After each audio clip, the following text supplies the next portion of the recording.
Good afternoon to all. So,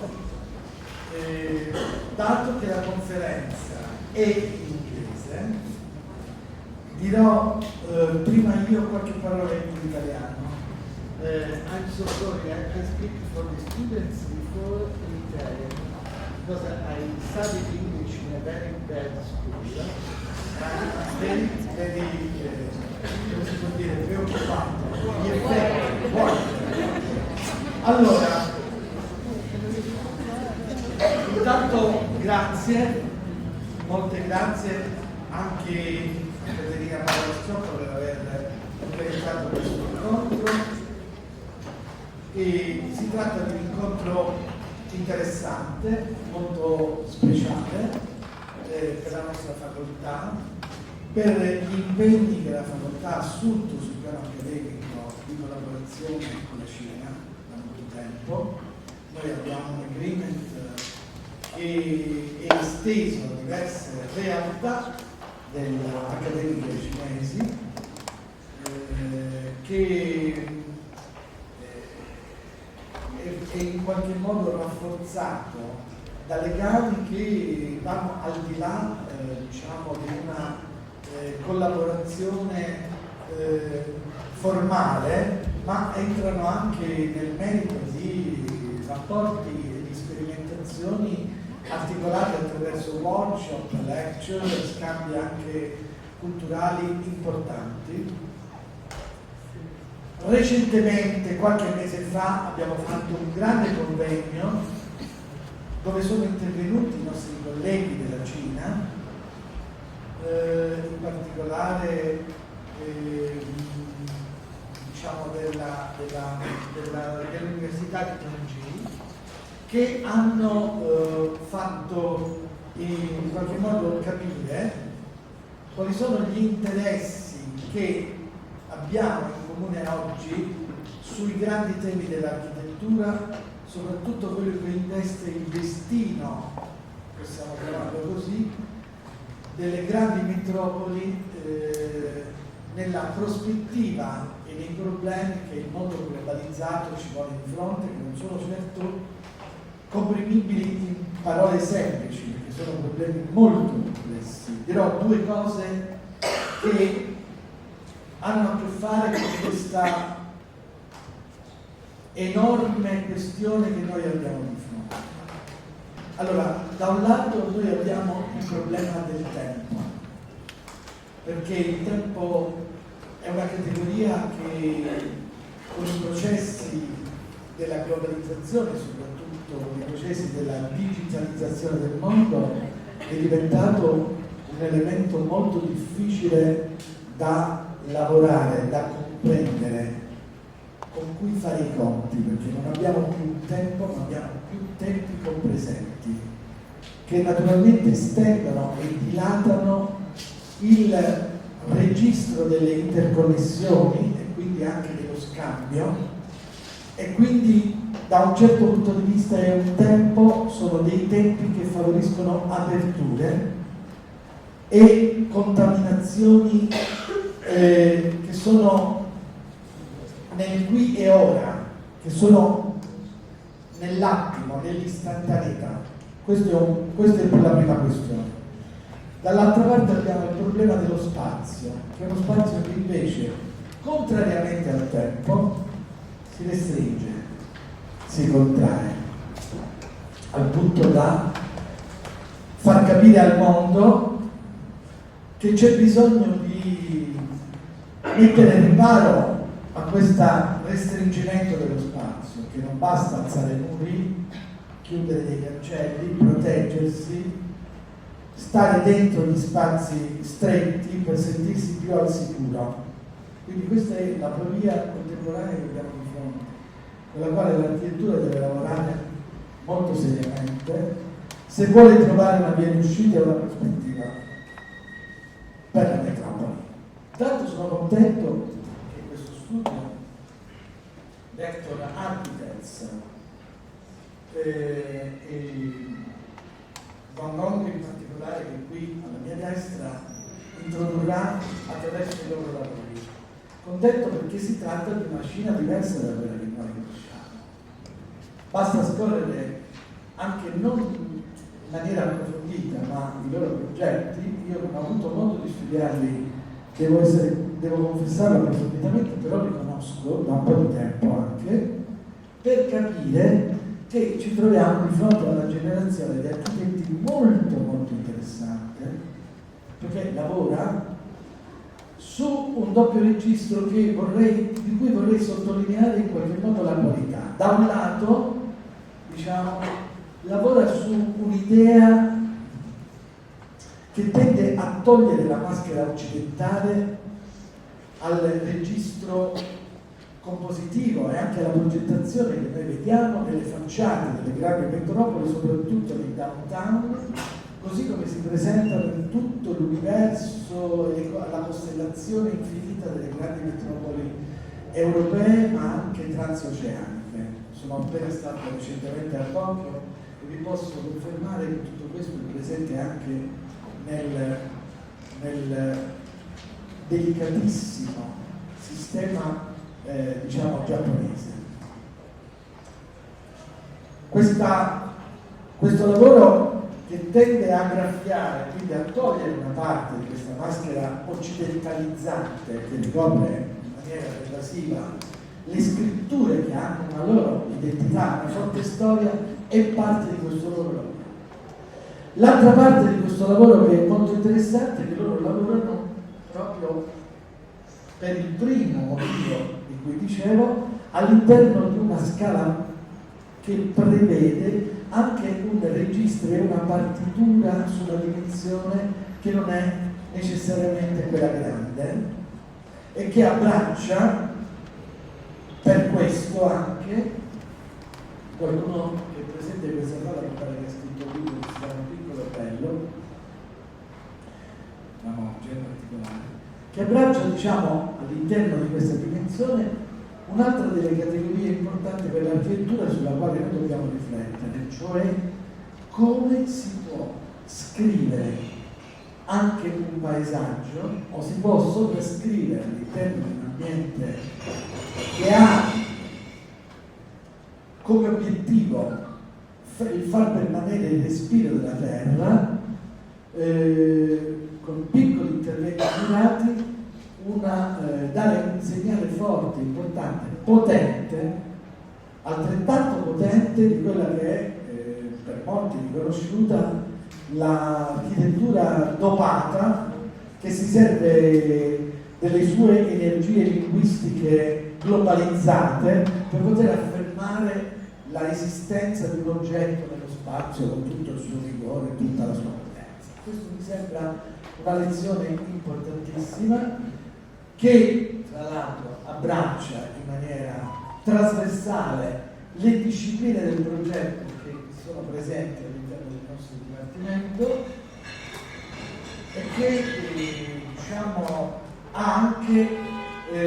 dà anche a noi la possibilità di gettare uno sguardo dentro una prospettiva alternativa rispetto alla Cina che noi conosciamo, quella che i giornali matinali presentano come architettura contemporanea alla ricerca diciamo di una sua identità nella contemporaneità. Non è vero, perché l'identità ce l'ha e la presenta in maniera forte e consistente attraverso questo lavoro. Quindi sono molto contento, sono sicuro che la cosa mi interesserà, sono contento che questo avvenimento avvenga all'interno del laboratorio del portale ArchiDiAP, perché lo ha promosso. Poi ringrazio Manuela Raitano anche per aver fatto il coordinamento di questa redazione che si avvia a un nuovo ciclo di conferenze internazionali sul tema dell'architettura. Sono giovani, sono bravi, sono sensibili, sono diciamo avvezzi a questo confronto e credo che questo incontro di oggi sia un incontro che mette in piedi una relazione più approfondita negli scambi internazionali, che non si limita solo ai grandi nomi alle culture patinate, vuol dire che stiamo andando a fondo nei problemi e che quindi stiamo cercando anche quegli spazi dove architetti apprezzati sicuramente sono più nascosti rispetto ad altri, per cercare di far emergere questa qualità che da un piano, diciamo, di retrospettiva avanza verso di noi e che quindi ci impone anche di guardarla con maggiore attenzione. Approfondire questi rapporti significa entrare anche nel merito di quelli che sono gli strumenti, i metodi che una nuova generazione di architetti sta mettendo in piedi per dare inizio a una nuova scala di valori, intenderei dire, sia dal punto di vista civile che dal punto di vista urbano. Quindi grazie Caterina, grazie a Manuela e grazie soprattutto a Don per questa sua presenza e enjoy. Grazie per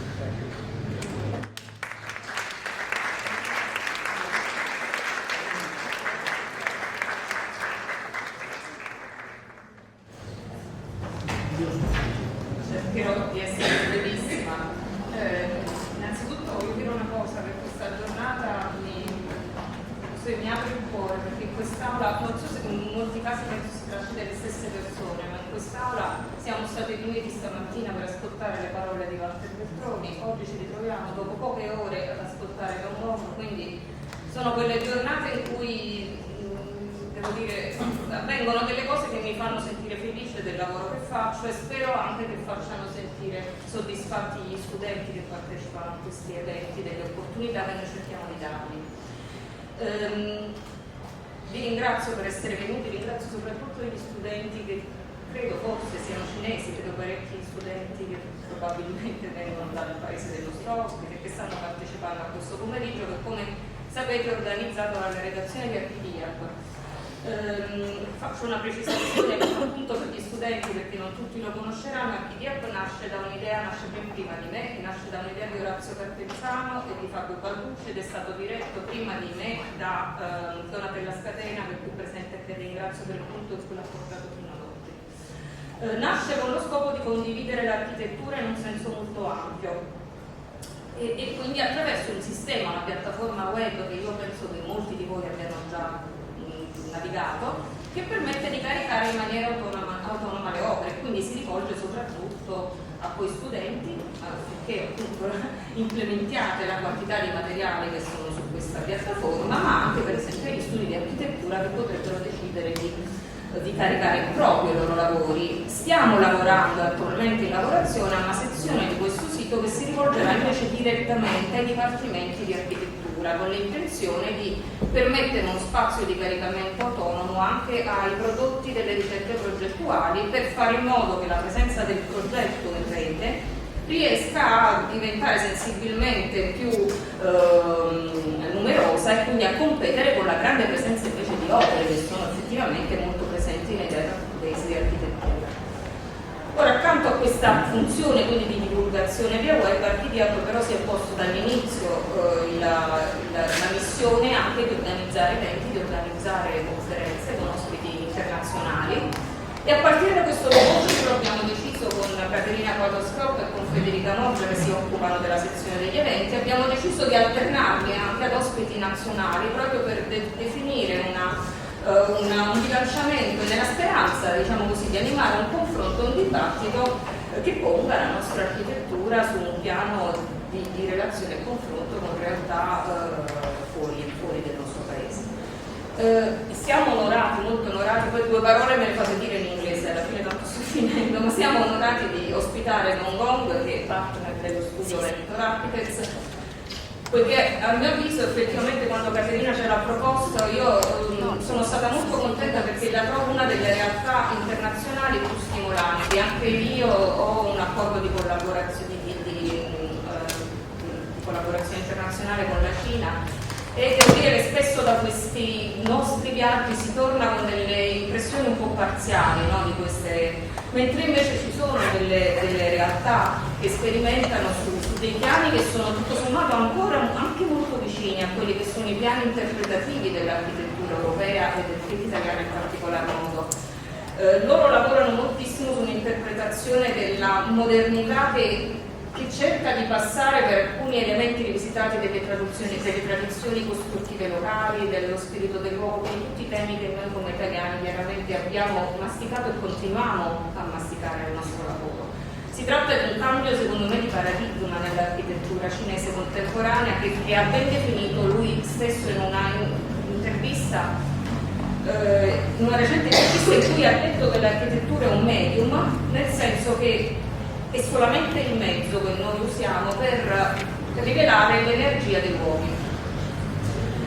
E un'interpretazione quasi io la definisco quasi lirica, che chiaramente, come immaginate, molto in sintonia con molti dei lavori interpretativi che facciamo noi italiani, soprattutto in una scuola come quella di Gong. Passerei a questo punto la parola a Caterina, che invece farà un'introduzione, penso già in inglese, non tornerà l'inglese e l'italiano, non so, comunque farà un'introduzione del suo lavoro.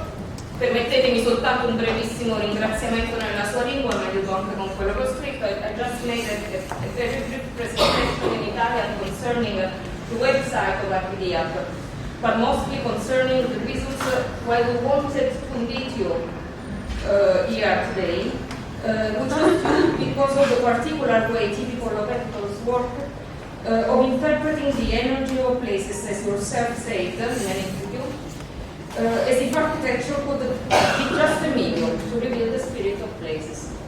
So I don't want to steal any more time. I invite to speak Caterina Padoa, that will make a brief introduction of your work.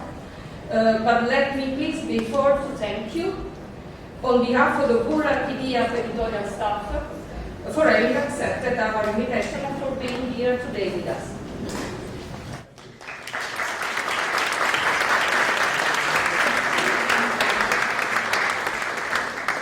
Io parlerò in inglese per rimediare questo passaggio dal nostro ospite, anche perché forse c'è qualcuno che non parla italiano. Many things have been already said, so I will try to be very short. Gong is the founder of Vector Architects. He founded the firm in Beijing in 2008. And 2008 is a very important date for China. It's the date in which the Olympic Games take place. The Olympic Games, which are the most spectacular Olympic Games of the modern history, the modern era. And I think this was a moment, a turning point for China, for the People's Republic of China. It is on the one hand the end of that political and cultural season, which was entirely dedicated to the transition to the so-called socialist material civilization that started in the 1970s. In which the Chinese cities in particular, but in general the Chinese territory undergone under a sudden metamorphosis that cost very much in environmental and social terms. And not only during these 10 years and more, China became a sort of laboratory, an international laboratory of design, so all the international architects were doing projects, spectacular architecture, and also Italian architects, among them Direttore, Piano, Fuchs as well, just to quote the most important one, but also young architects that have chosen to place their and found their office in Shanghai or Beijing, for example, to Tokai Studios, or also some kind of more academic exercises, such as the exercise and the abstract proposal that came with the 2010 Shanghai Expo, in which academic designers such as Turini, Anselmi, Zermani, Monistiroli and others were involved. But the Olympic Games in 2008 also marks the beginning of what we can call a sort of redemption, season of redemption of the Chinese architecture. that was triggered by the very idea to abandon the approach based on tabula rasa, in which all the legacy and the ordinary heritage have been demolished, and also the traditional, the folk and the peasant culture, to which most of the Chinese culture and Chinese people today urbanized probably are originally from. A renaissance that was made from the young generation to which Gong definitely belongs, that had also the opportunity to study and to make part of their education abroad. Gong was in the United States, in Boston, and in Illinois. And he's also awarded as a distinguished dean professor. A generation that tried to revive the cultural and symbolic roots in millennial doctrines, between them, of course, also, I guess, the Feng Shui, which you all know, but also craft knowledge, building techniques that were ruined with the advent of modernity. So a generation that had shifted the interest from the big scale spectacular architecture, as already our director said, to a more small and medium and small size architecture, and to peripheral contexts such as the small cities. To say, of course, small in China is always, I think, very different from what we call small, but also to rural villages, to the new touristic places and destinations. So in general, to what we call the territories of marginalities. And also the systematic recovery of the historical legacy, heritage, both tangible and intangible. I guess you will show us your intangible cultural heritage museum, which is one of your earlier projects. So the paradoxical risk, of course, in China, as everywhere, is that in the moment in which we try to save this heritage, we also contribute to the commodification, to the museification, and also perhaps the mystification. So we might be discussing that. Gong is, in this sense, a very exemplary architect of his generation, in the commitment to the Chinese historical legacy, and also to the adaptive use of many examples of modern heritage, such as industrial compounds, homes in the ancient market cities, etc. There is for sure a strong bond to the past, and there is this very idea of the learning from it.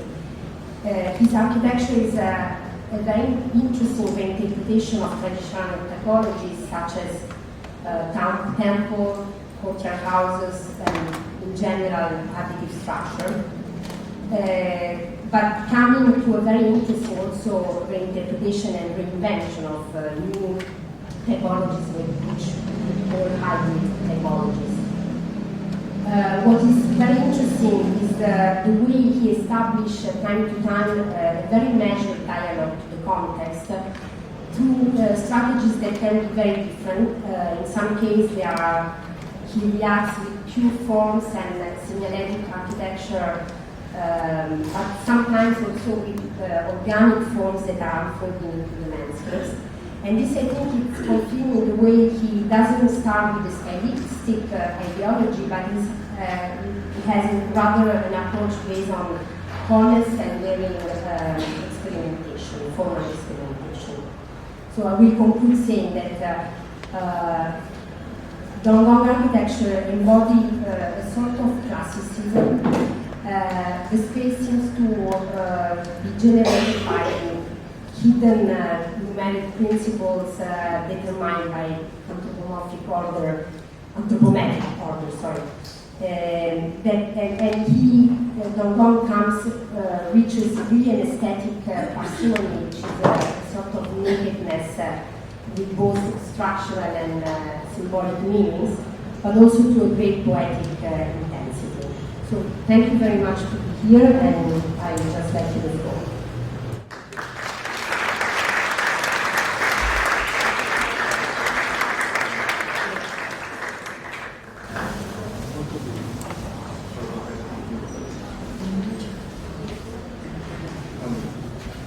Thank you for the introductions, all of you.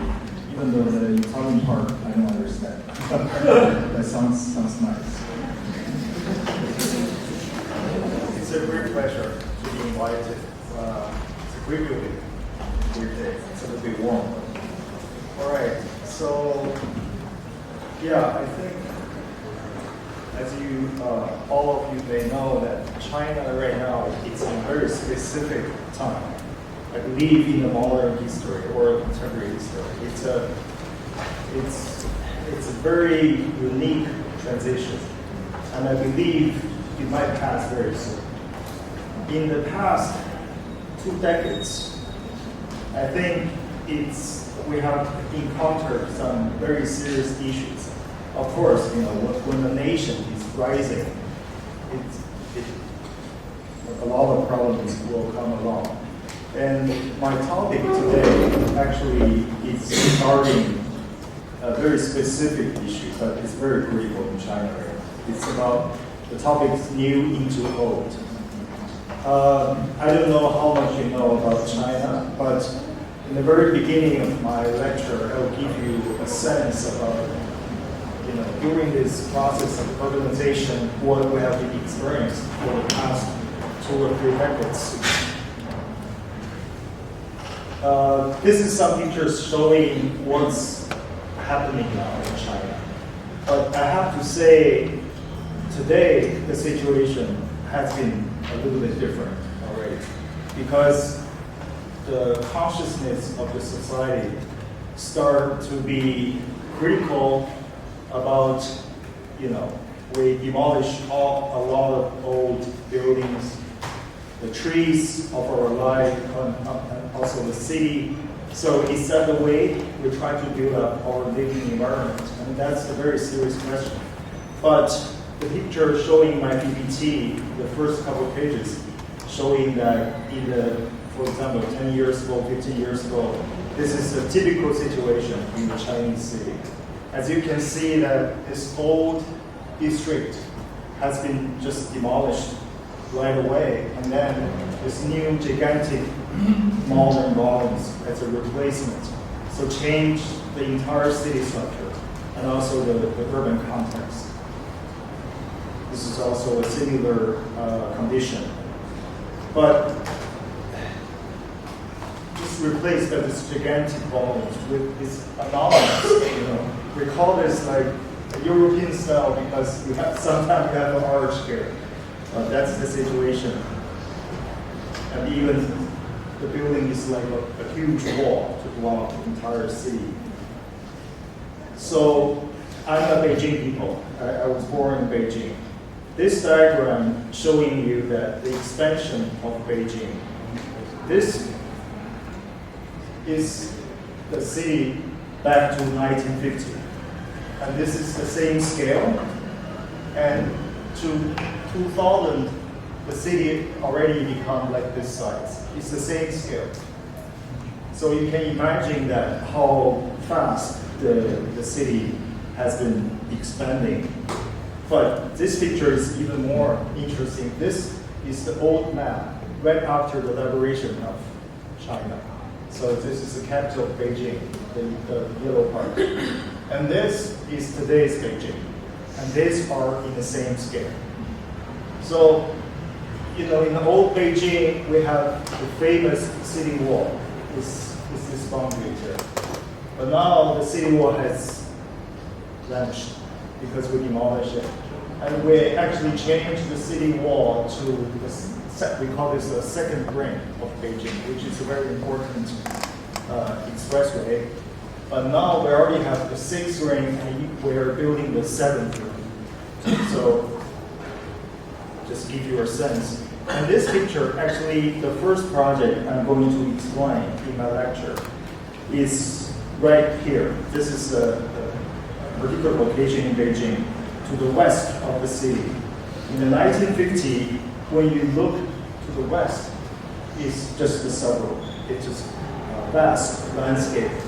But today, it's actually the same location, but when you look to the west, it's already full of buildings. It's actually a new city expanding. So, and this diagram showing that this is the city wall, the boundary of the city wall. And before, in the old time, inside the city wall is the continuous, complete urban texture made by temple, by Forbidden City, and by the courtyard texture. It's a continuous, beautiful urban fabric. But now, only 25 pieces is preserved. All the rest area has already been modernized by this totally different characteristic of architecture and urban situation. So that's the picture I give you.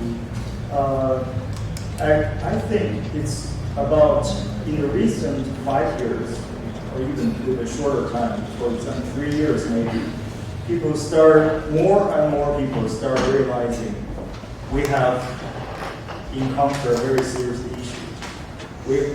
We sort of lose the character and the essence of the city we grew up and we're familiar with. So during such a transitional time, I think it's a great challenge for architects because we have to always make our own judgment based on each different project. We have to be, thinking enough about is this the right thing we do or not. Today, I'm going to talk about 3 major projects during our recent practice. It's all about dealing the relationship with new and old.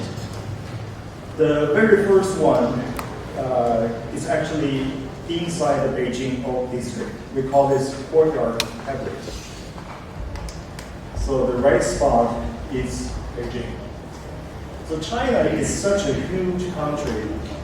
My personal feeling as an architect is that even though we are Chinese architects, and then we practice in China, but if you go to a different city to design different architecture at different places, sometimes you face totally different culture, different climate, different people, different lifestyle. So, but that's part of the interesting thing of architecture because you always have a specific condition and unique enough to challenge you or to develop your own concept, engaging with the surrounding condition. So this is the location of Beijing, and it's to the very north of China. And in the history, it's a war zone because you see the mountain. It's just against the city. It's actually also a protection from the Mongolia. And this is a bird's eye view of Beijing. And our project is right here. And that's actually the old city wall, the location of the city wall. But now it's the expressway. And this is the Forbidden City. This is very well preserved. Yeah. Luckily. And you already see this picture. So it's an old district, and this is a very interesting building because right after the liberation, which is about 1949, Chairman Mao asked many experts from different fields to come into the city to build new China because Beijing is the capital of China. So during that years, there are many people from outside Beijing and actually moved to Beijing. They need somewhere to live. So this we call this building like a socialist building. It's a big apartment with kindergarten, with kitchens, dining rooms. It's very much like Marcel apartment. It's a very utopian type, and juxtaposed with this old urban fabric. So it looks very surreal.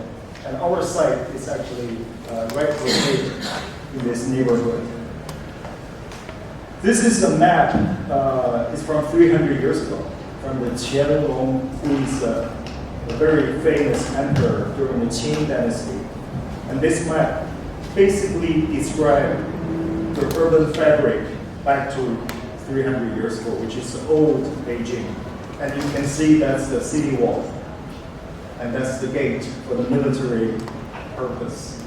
And it's very clear structure. You have the main street, small alley, and then connect for this numerous courtyard.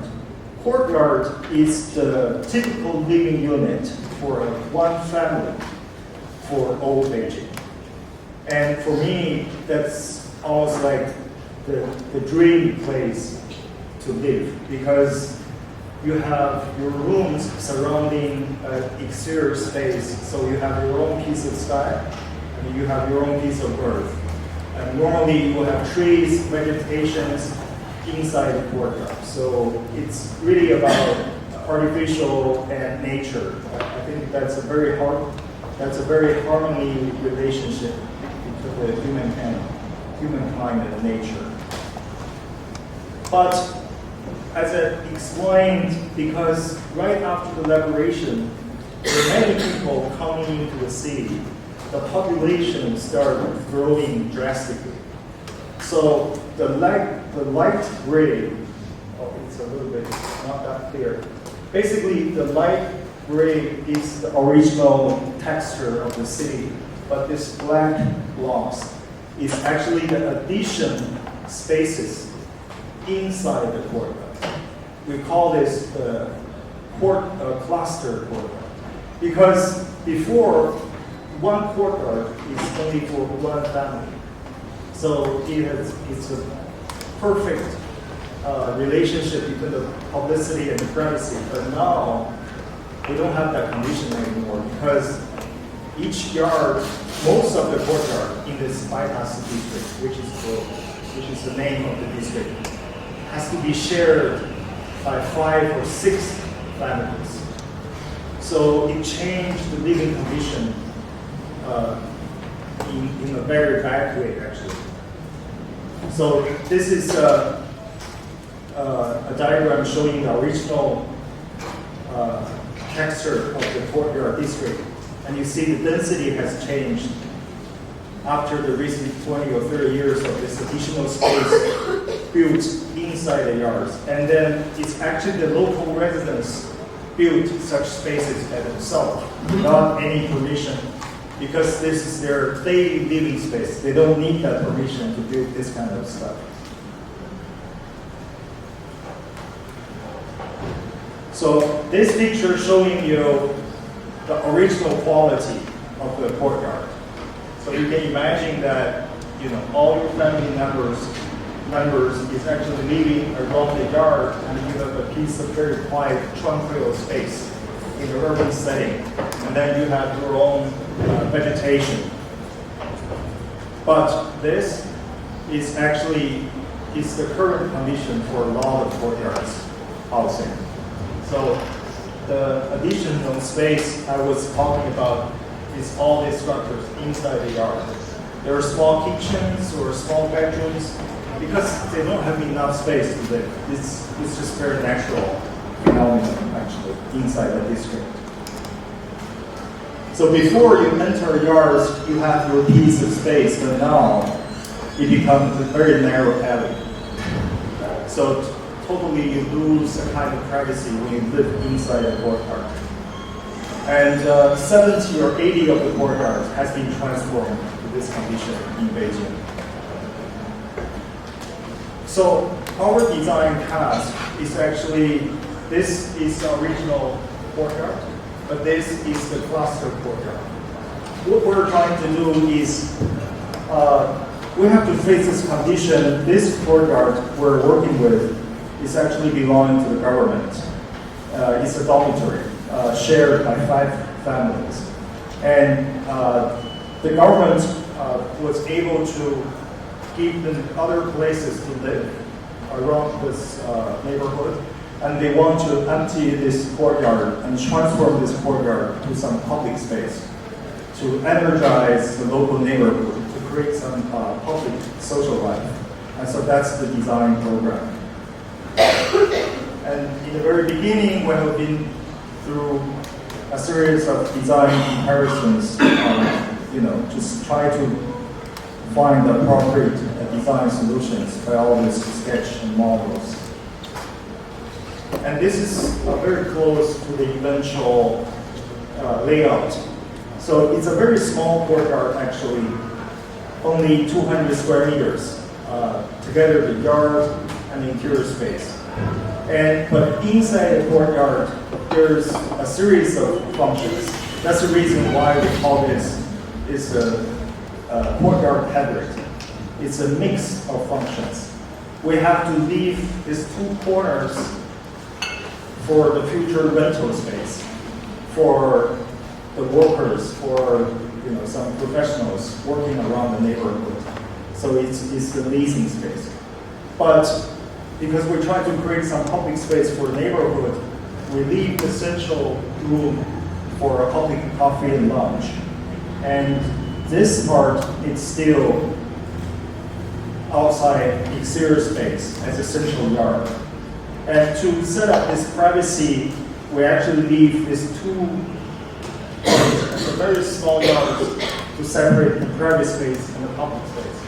And these two small rooms are actually the multi-function room, which will be used in a different purpose after the construction. So that's basically the structure of the space. And this is a more detailed diagram. So you can see we have two small units for living, for rental, and then two small multi-function rooms, central coffee, and they share one big yard with the two small yards, which is the private yards, actually, on the sides. But the very interesting of this location is we have a Huchong, which is a very narrow alley, public alley, on this side and on this side too. So we leave actually a passage between these two Huchong, meaning that this yard can somehow connect the circulation, urban circulation of the public. So gradually we went into this larger scale model study for the space.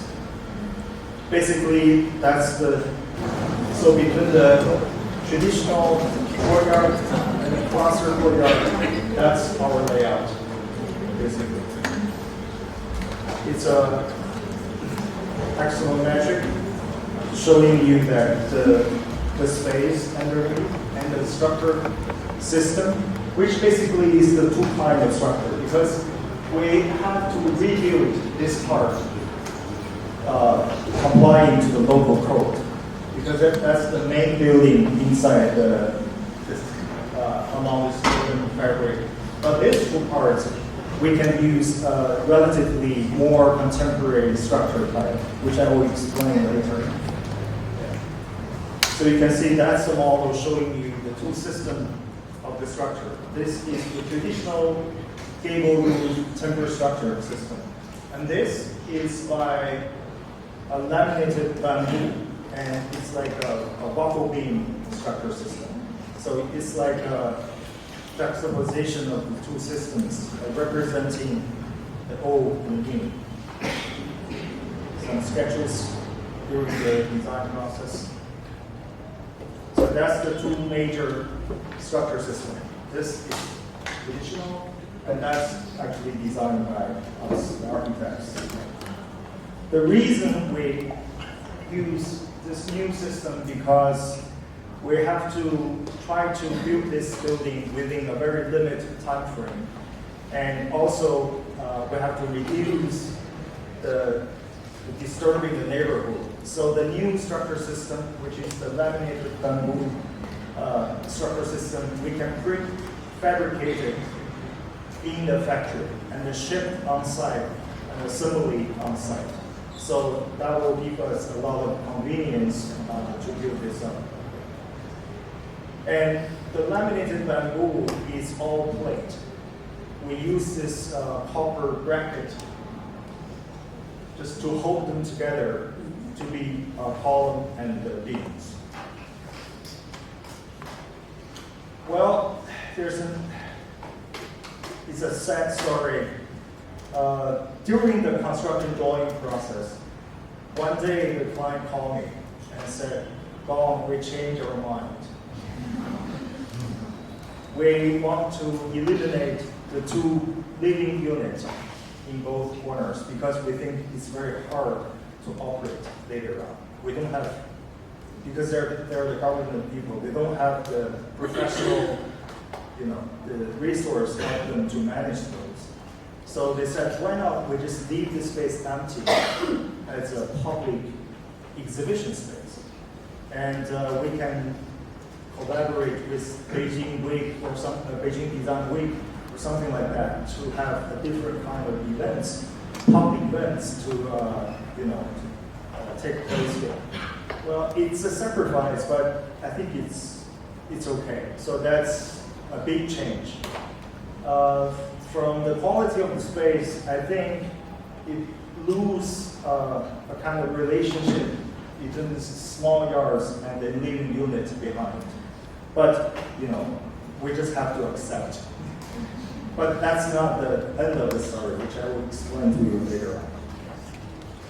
So after almost like 8 months or 9 months construction, this whole building is completed.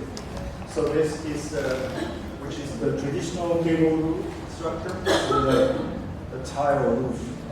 That's the old part of the courtyard. And that's our new intervention by this laminated bamboo structure system. And this is the center space of the entire courtyard. Just show you some pictures after the completion. Because the space is very small, so we think this entire building is a big furniture. Many components of the building is operable. It could be open or rotate to meet the different requirements of the use by the people. So this is some elements and the condition of the courtyard.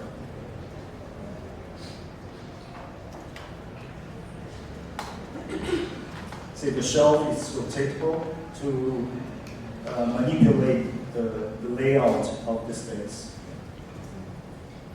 This is a small pantry.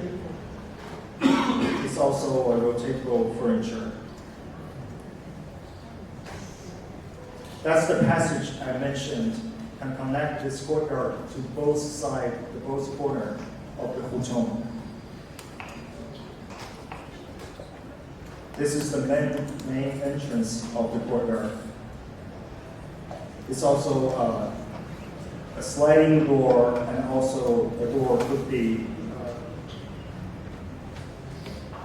operate like this.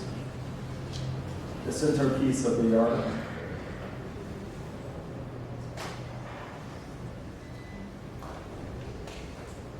And to create a kind of privacy, we actually use the material of glass block, which is a translucent material, to separate some space between some individual space and public space.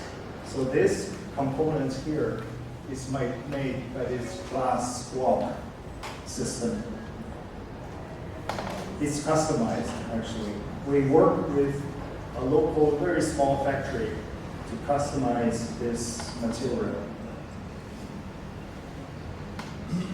And this is the twilight condition.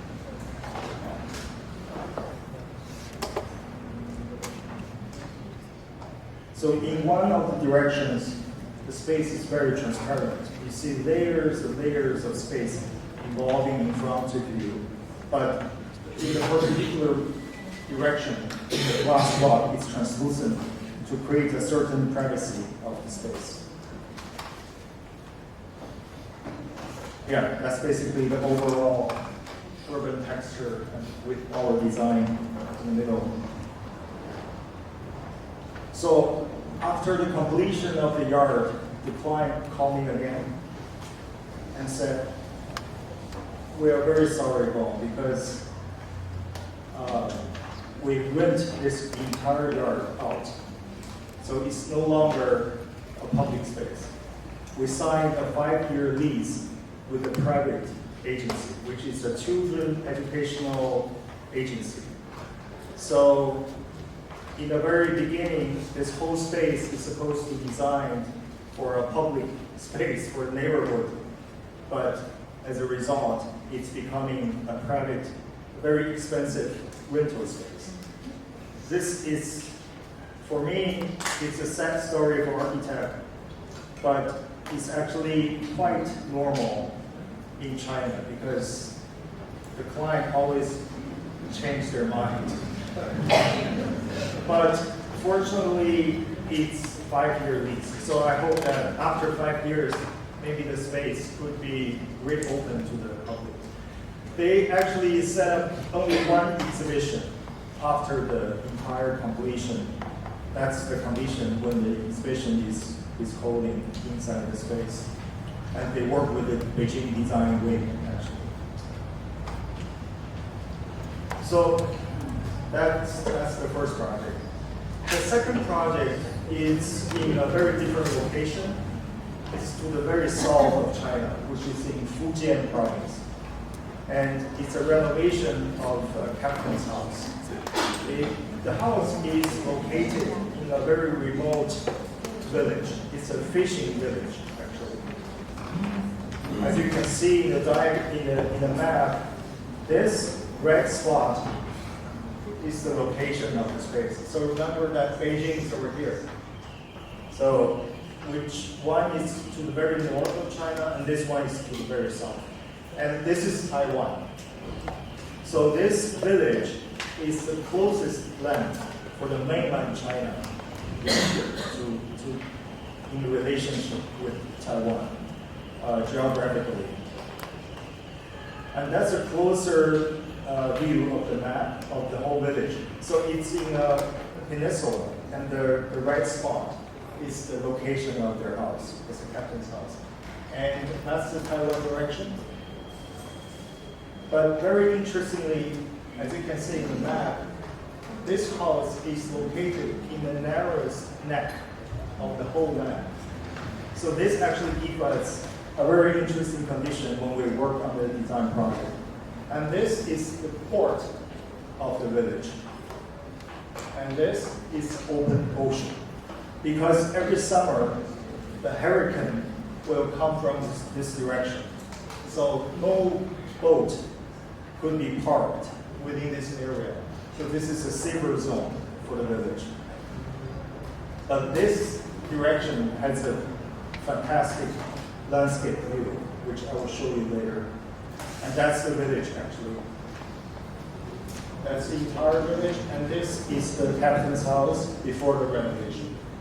A very normal local house. Well, apparently this entire village is not as beautiful as you always see in magazines. You know, when you see this Chinese village, it's always flowers, trees, with these black tiles and white walls. This is in a more chaotic condition, but I went there for many times. For some reason, I like the village because the fishing industry in China is profitable. That makes the entire village vivid. They have old people, middle-aged people, young people, and kids. If you go some of the area in China, especially in the center of China, the old village to lose young people because young people will go to the metropolitan city for making more money. But this village is you see a more complete generation, so which is more life for me, even though it looks kind of chaotic. And this is the existing condition before the renovation. The Captain House looked like. It's a 2-story building, And on the right side is the interior condition of their house, and that's the daughter of the captain on the top right corner, sitting in the couch. So you can see, you have a little sense about the condition of the aesthetic of the local villagers. And besides that, they have two kinds of very serious problems. One is the structural safety, because the house is located along the coast. So the salt in the air actually erode the concrete structure. So you can see the cracking of the columns, which is kind of serious. And then the water leaking causes a lot of interior problems too. So the stairs damaged, the wall is damaged. And that's the condition we have to face in. We have to repair this. And besides that, in addition to this, the captain wants to build the third floor because the local climate is very comfortable in the summer. Every summer they have friends, relatives to come into their house to take some vacation. So they want some additional space on the third floor. So that's the design program we're facing. See, that's the house right here. So it's a dramatic setting right on the cliff. And this picture is showing you the two directions I was talking about. This is the direction to the port, and that's the direction to the Taiwan Sea. It's the open ocean view. And the picture was taken on top of their existing structure, on top of the second floor. And this actually gives us a lot of clues about how we initiate our design progress. That's the first time I went to the site. That's in the middle is the captain. And this is our structure engineer. He is kind of sad. he always complained, I gave him a hard time all the time. Anyway, so the eventual solution of design is actually very simple. We add a barrel vault roof on top of their current existing two-story structure. That's, of course, we have been through a series of design studies, but that's the final solution that we come up with. There are many reasons for that. First of all, this barrel vault structure has an inherent directional quality. So this is actually a small side plan. It's my sketch. So you see that's the shape of the peninsula, that's the port, and that's the open ocean. So this barrel vault is actually perpendicular to this two direction, which could be like a linkage, especially on their third floor, which is originally their rooftop. And second of all, this shape, because of the curve, so no water will rest on top of the roof. The water will run off quickly. So this will give us some a protection from the water leaking later. Of course, we have contemporary technique to protect the water. And also this barrel vault itself is a type of structure. So it will come up with this load-bearing wall below and then converge naturally on the top. So you don't need to add columns and beams to support this. This is already a structure. And additionally, this entire family is religious people. They believe in Christian. So this shape or this type of space has a very subtle indication about the church. So it's, for them, in my mind, it could be like a family chapel for them.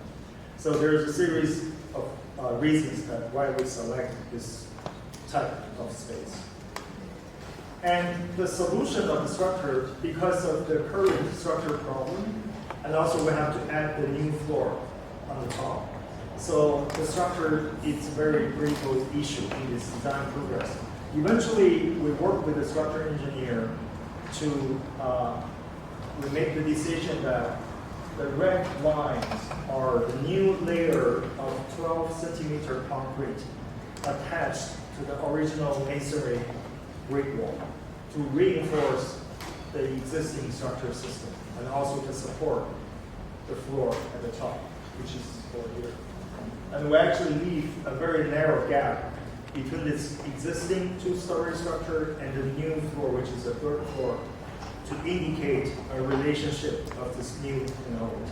That's basically the structure solution. But because of the new intervention of the structure, we have a little freedom to relocate some of the existing rooms. See, this is their original floor plan of the first floor. That's the ocean direction. And they have the toilet right in the middle to block the view and the air and the light. So in the new design, because of the new structure, so we can relocate this supplementary program into this back wall of the house, sharing with the neighbors. That's the footprint of the neighbor's house. So open up the major direction to the ocean to introduce more light, air, and also the view. A little bit similar on the second floor. Before, there's 2 bathrooms, and we actually relocate the bathroom along with this wall to open up the major direction facade to the nature. And third floor for them is basically multifunctional. Right now they're doing karaoke in this space, and also they have a running machine here. So it's a family gym.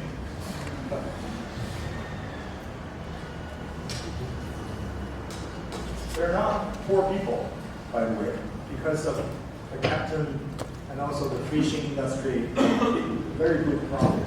So they're sort of rich people, but they're still villagers. So that's after everything, the design process, construction process, and that's the captain's house. So from this bird's eye view, you can tell that this village is quite interesting in terms of this urban evolution. You see this gable roof, they're all built about 300 years ago in Qing Dynasty. But when you see this 2-story building, like for example this one, covered by cement, or this kind of building, they're built about 20 or 30 years ago, after the liberation. But they have already a modern technology to do the flat roof with the water protection. Actually, the captain's house is belonging to this generation. It's very similar. And this tall building is the recent 10-year construction. These are all by developers. Even though they're small village, but they also have their own developers to make money there. So that's another angle showing the relationship of this new intervention of the captain house together with all the rest of the built structures.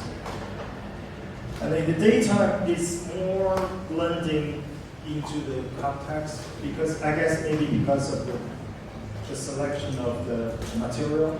But at nighttime, because the contemporary building technology allow us to do more transparent glass on the facade, so it's more standing out. And this is basically the new part of the captain's house, in the gap, separate room, and then this is the original. But we actually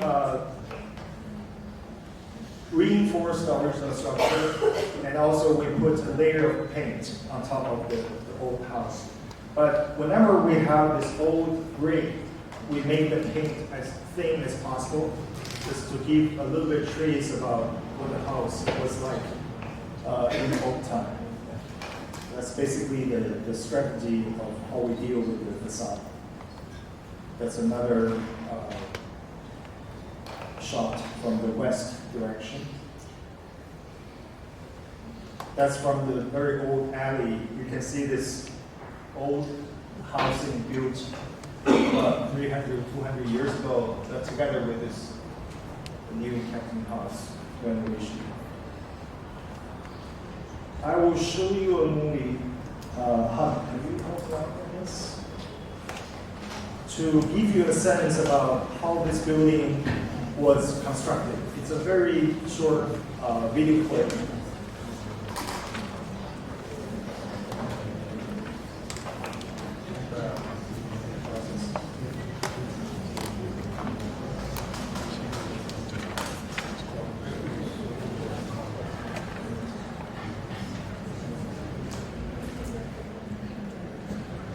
Yeah. This is also another challenge to be architect practicing in China, because sometimes you will encounter this very primitive construction technique. This building, because first of all it's in the village, and then because of the very narrow alley around the house, no big machine can approach the site. So everything is literally by hand. It's a handmade architecture. And you can see this is the truck, transport the cement, and they have to stop about 50 meters away from the building. And then the concrete will be carried by the human shoulder to the house to cast the concrete on site. They're female workers. And they use the gold gear, and it's just barrel by barrel. The cement will be carried up to the roof and then cast by a human. But in Beijing or Shanghai, in these big cities, the construction technology is already very developed. But in some remote area, we have to still work with these very primitive conditions, which I think is very interesting. It's not a bad thing. It's a very unique thing and the next video is after everything is built. We have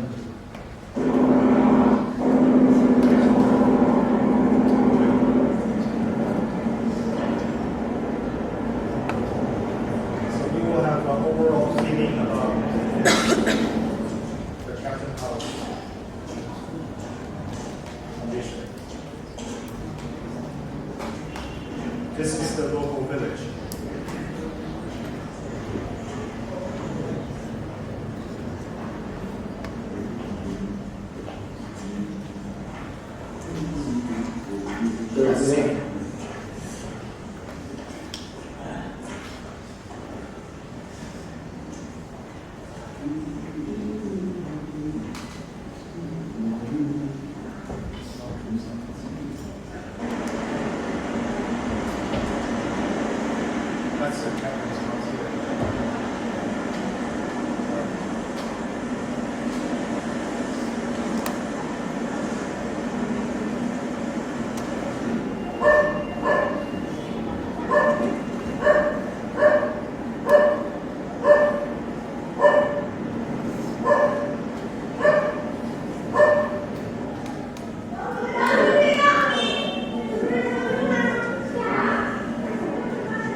they have a front yard before. This is basically from existing. She's the daughter of the captain. A little bit nervous because she knows the camera is shooting her.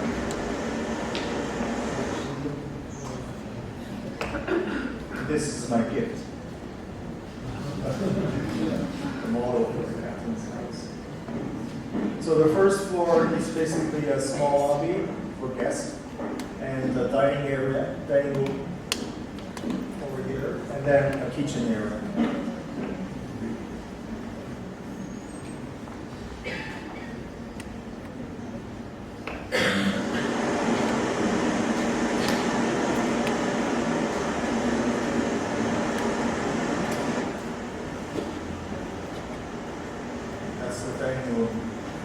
They have open kitchen and a closed kitchen by the sliding door.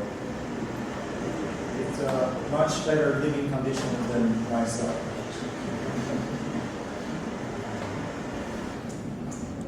That's a yard in front of the kitchen.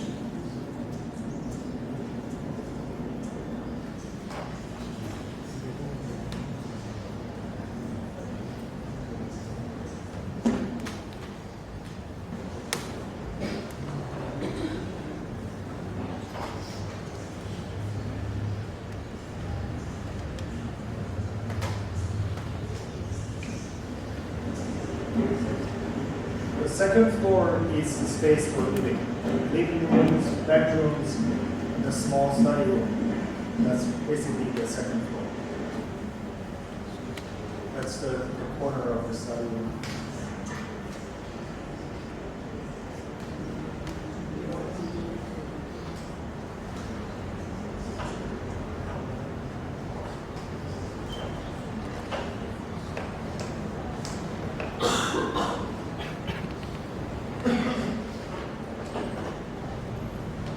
Has a connection to the third floor, which is the concrete roof. That's the living room.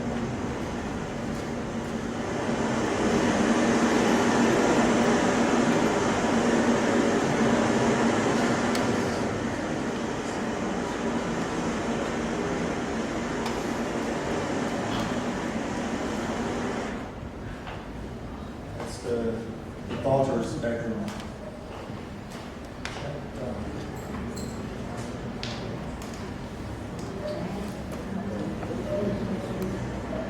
This is the direction of the porch.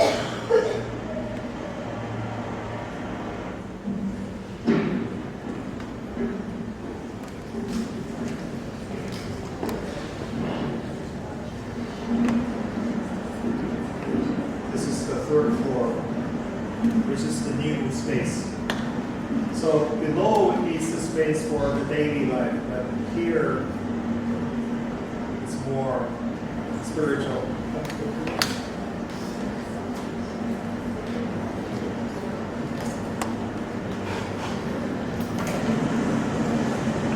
This is to the ocean, to the open ocean view. This is the balcony, terrace.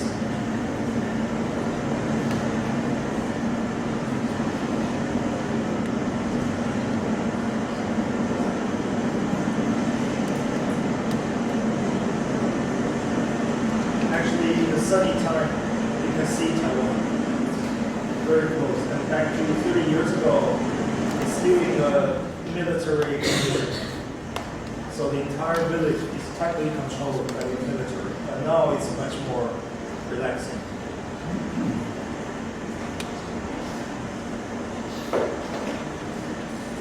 This is actually the columns support for the roof. And then in between the columns is a very narrow horizontal window and allow the light coming in. And this is the direction of the port.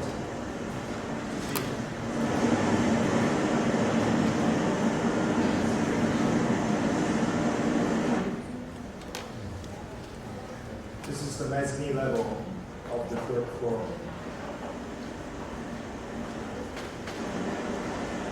This is the only place that you can see the roof, the top of it.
there's another very important detail in this design project, which the way we treat the window, because we add a layer of structure attaching to the original wall, meaning that we have a certain thickness, a depth of the wall.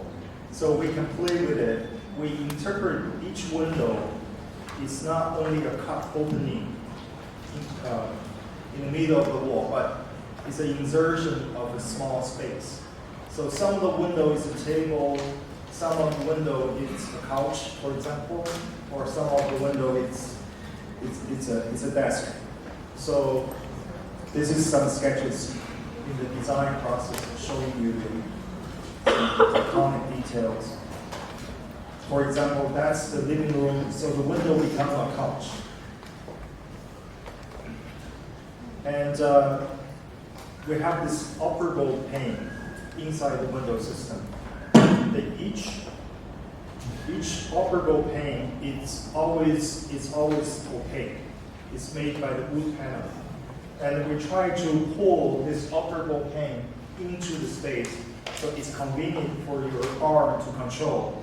But we push this transparent glass pane to the very outside of the window system to give you, it's just try to maximize your view to the nature. So that's a detailed design for the window system. So that's when the operable is open. And that's the table for the daughter's bedroom. It's an insertion into the wall, actually. That's the third floor space, which you already saw.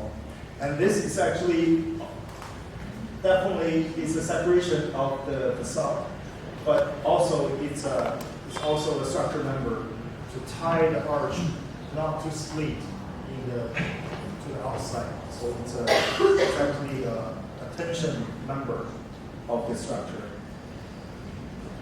And the mezzanine level actually perform the similar structure function. It's actually hold the arch together, not to fall outside.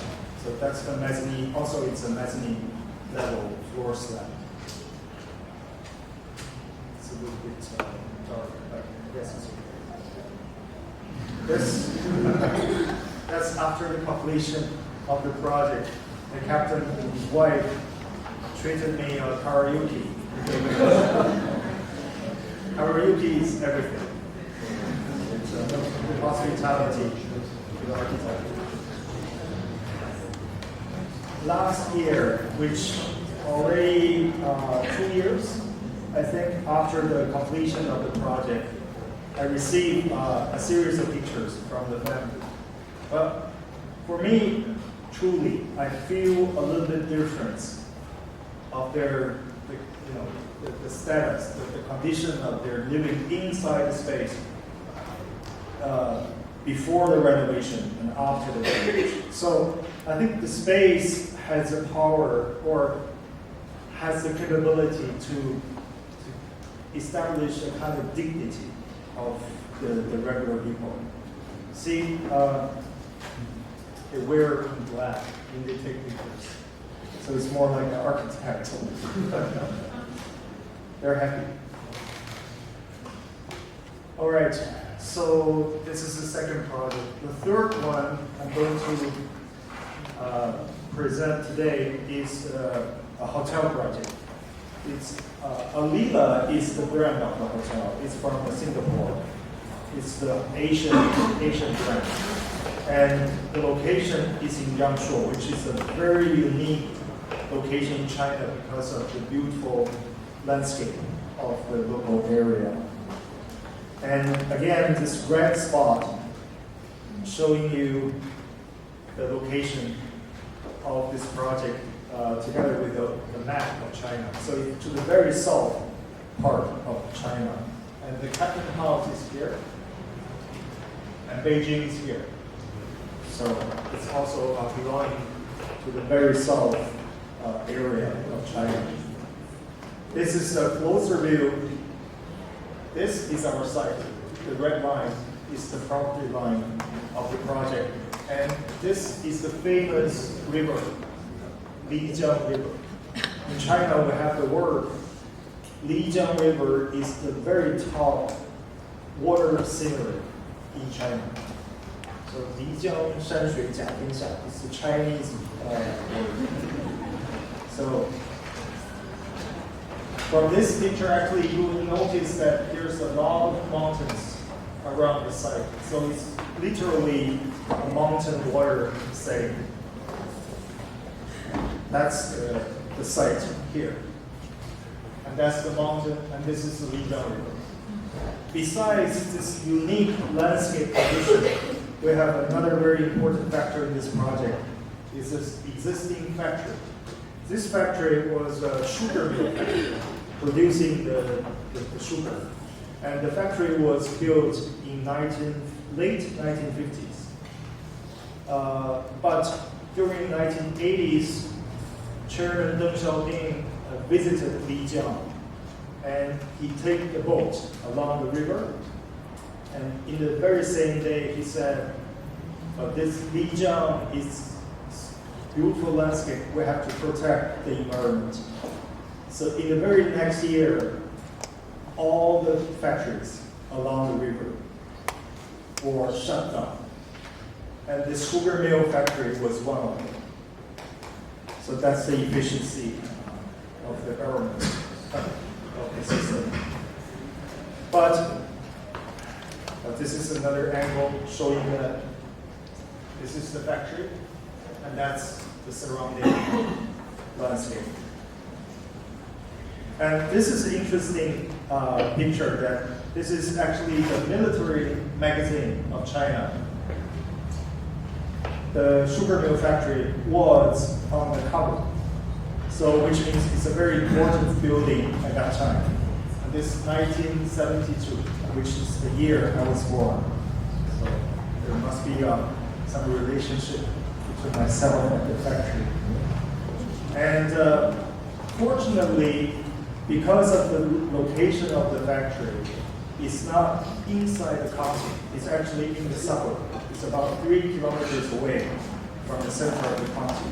So I guess nobody cared about this. The land is not as valuable as the areas around or inside the county. So the structure is not demolished. This is a very lucky thing. Until one day, our client, they drove past by the site and saw this. He described this like a cathedral-like structure. He fell in love with the very first site. And then he bought the land. And then the whole story started. That's basically what happened before the design process. And that's the original, abundant condition, but before the renovation of the entire project.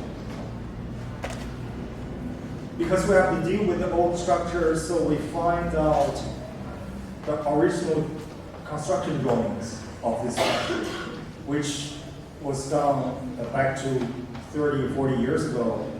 And you can see that on the construction drawing, this is a very technical drawing, but we have a very political slogan on top of the drawing. This said, Chairman Mao said, the worker class has to lead everything. That's a very interesting ideology period of time in China. And that's another construction drawing said, we have to follow the great leader Chairman Mao to go forward. But that's the technical drawing. And I had this chance to have a lunch together with some of the people who worked in this factory in their younger time. And I feel the emotion when we talk about the stories they work there.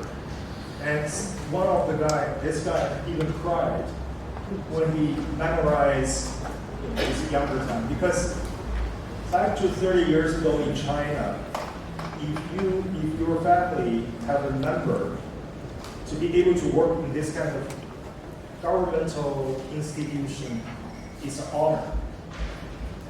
So, but you can imagine in the recent 20 or 30 years, China has transformed into a more commercial system.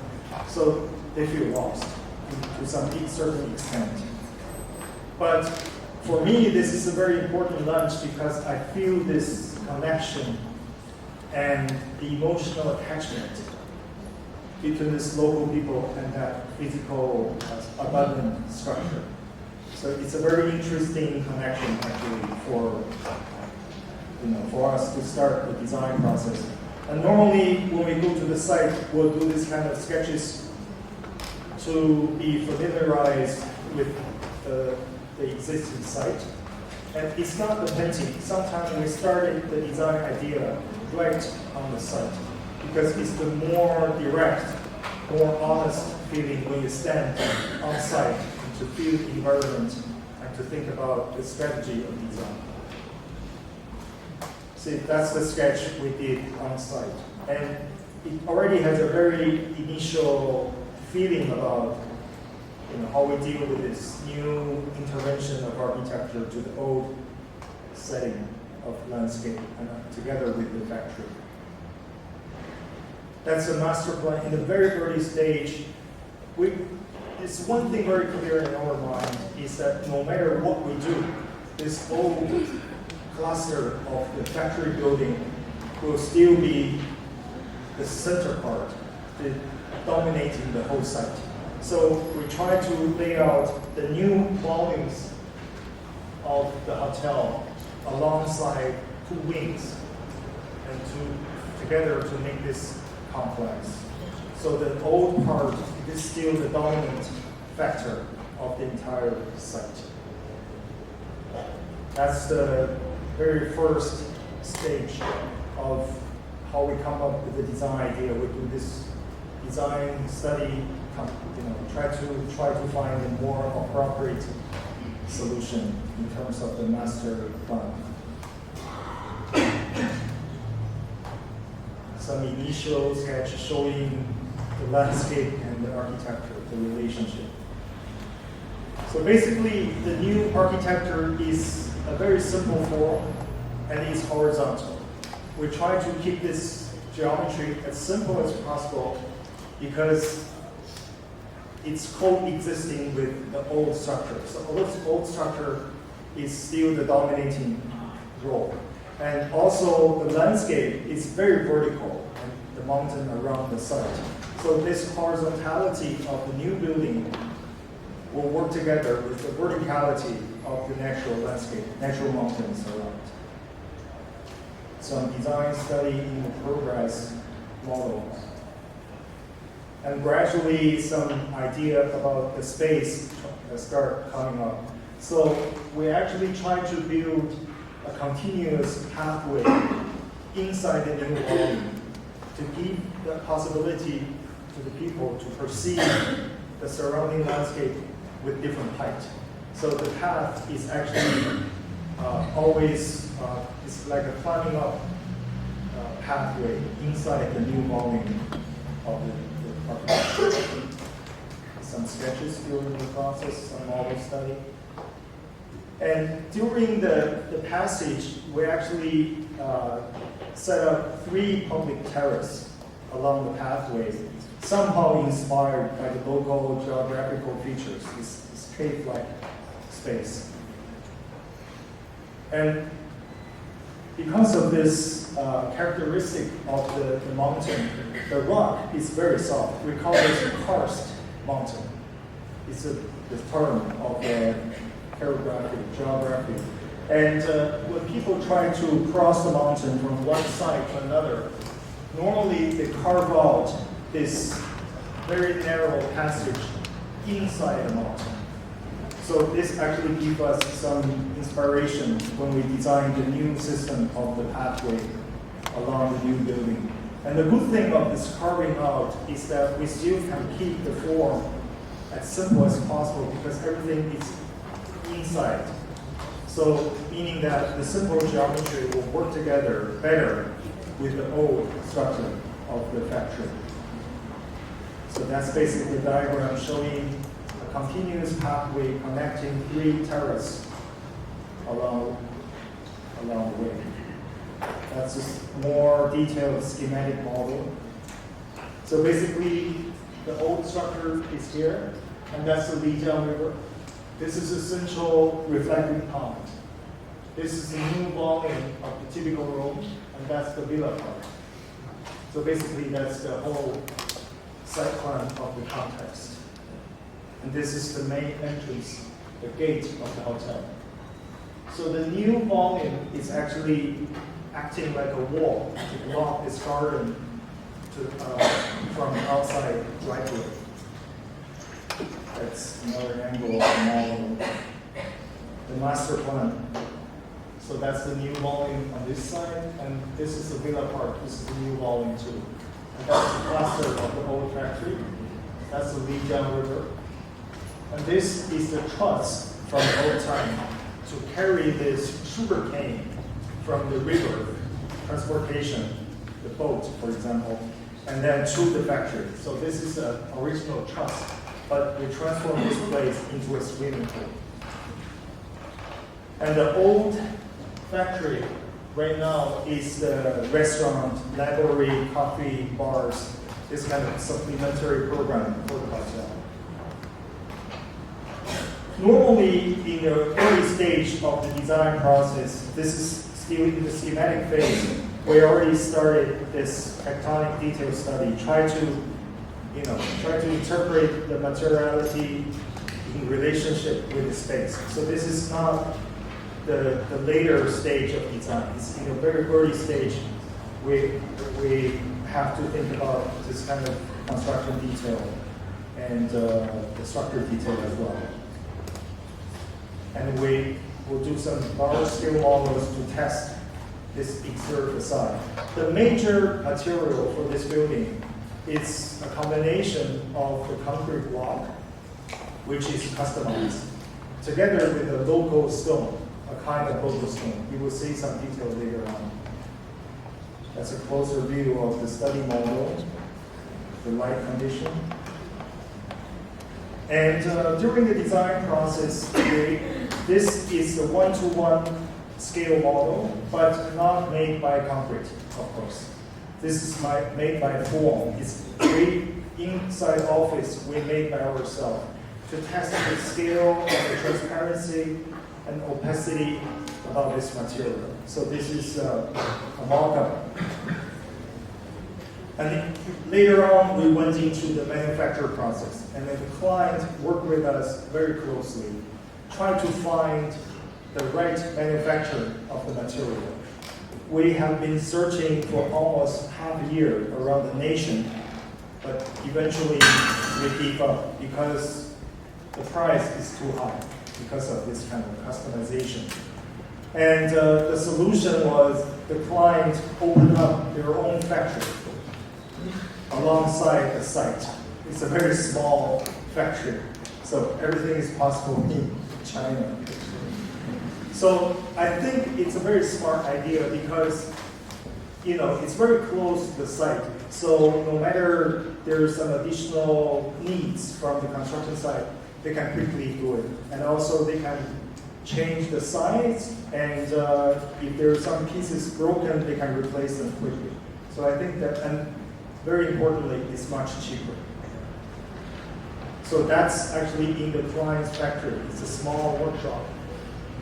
We do some research about the different percentage of the aggregates, and also they invent this machine because basically they have to build the mold first, and then they cast the cement inside the mold, and then they have to push the block out, and that's actually very tricky because of the shape, the geometry of the block.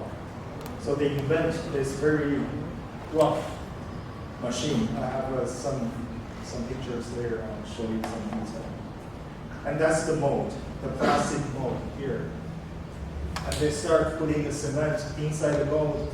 And this is when they put the steel rod to give us sort of like a tension for the concrete block. And here is a half circle wood stick. I will explain what is the function of that. And that's the machine to pull out this concrete block when it dries up.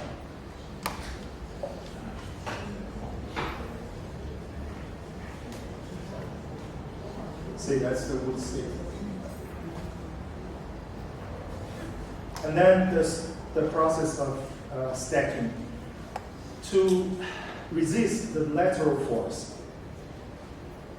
But we don't want to have this exposed, reinforced concrete columns along the wall. So we have to put the rebars inside the wall. But we don't want to expose the rebars. So the rebars basically will go through the wall piece by piece. So actually every piece of block, we will have rebars to reinforce them to resist the lateral force of the entire wall. Because of the stacking process, they have to stack one piece of block of concrete, other piece of block of stone. So basically it's by human hand. So when they weld the rebar, technically the rebar has to be connected to the floor above as an entire piece. But because of the stacking process, they will do piece by piece. So they weld the rebar first, and then put the wall, start stacking the blocks. And then they will weld another piece of rebar on top of it. Eventually the rebar will connect to the top floor. So basically the rebar is connected to the top and the bottom floor slab to the main structure to help to resist the lateral load. See, for the stone block, basically we drill a hole in the middle to allow the rebar to go through. But for the concrete block, this is a half circle. Remember that wood stick.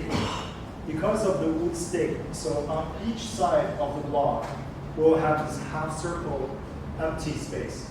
So together with another piece of block, the circle will allow the rebar to go through. So eventually the rebar is hidden inside the wall.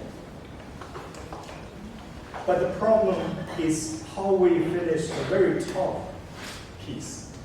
Because the rebar will go all the way up, has to be connected to the floor slab above.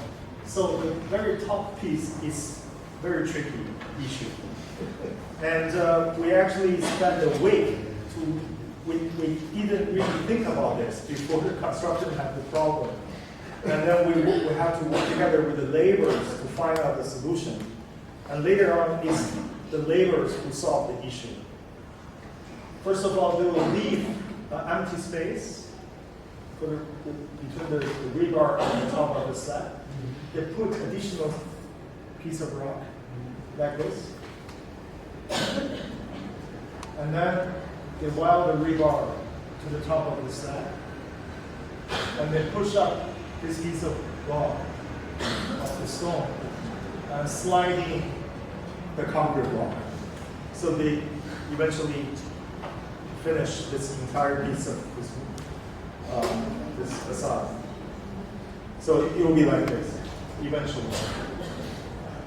So it's kind of tricky. I will show you a movie about the construction process.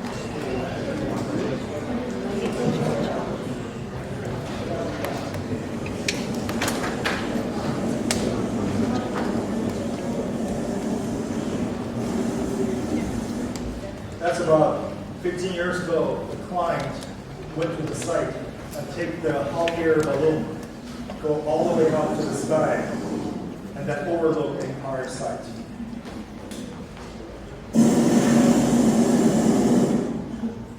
He's the boss, this guy.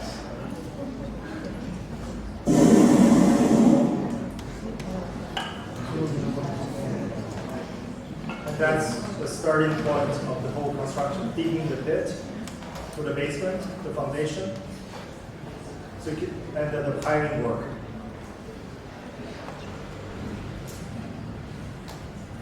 And casting the concrete for the slab and the beams. We're trying to reduce the construction joint on the surface of the concrete. So we try to maximize the formwork.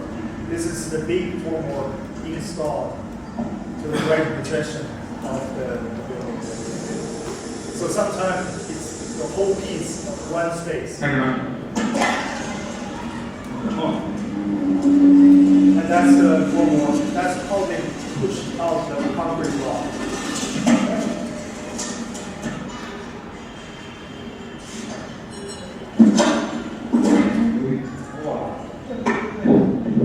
Yeah. That's what they test the strength of the block.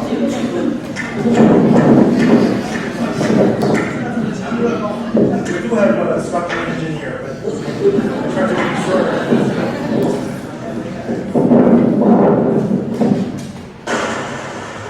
That's the topping of the structural system. And that's the site. That's the landscape.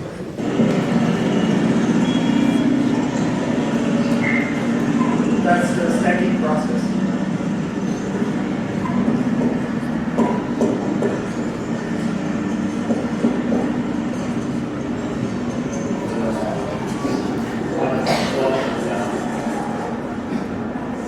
That's myself and the interior designer.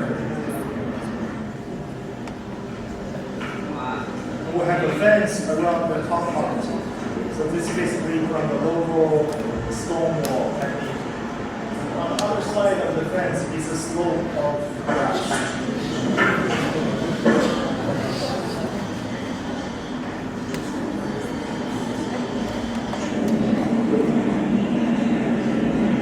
That's the waterproofing of the basement.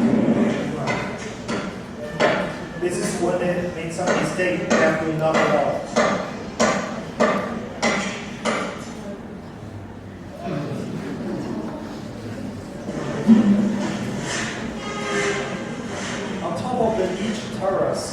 We have bamboo installation because there's a lot of bamboo in the local area. This is when they install the bamboo stick. That's the interior designer and myself. We designed the location of trees on the construction site. We don't have a landscape designer in this project. Basically between the two of us.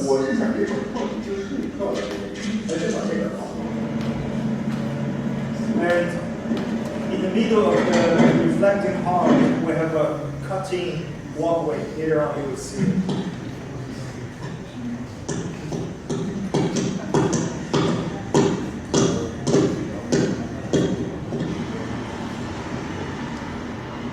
That's our site architect. He stayed there for 3 years. And his wife is in Beijing. So it's a very big sacrifice. That's when they plant the bamboos close to the finish of the entire project. This is the July 1st of 2017, which is about 2 years ago. The ceremony of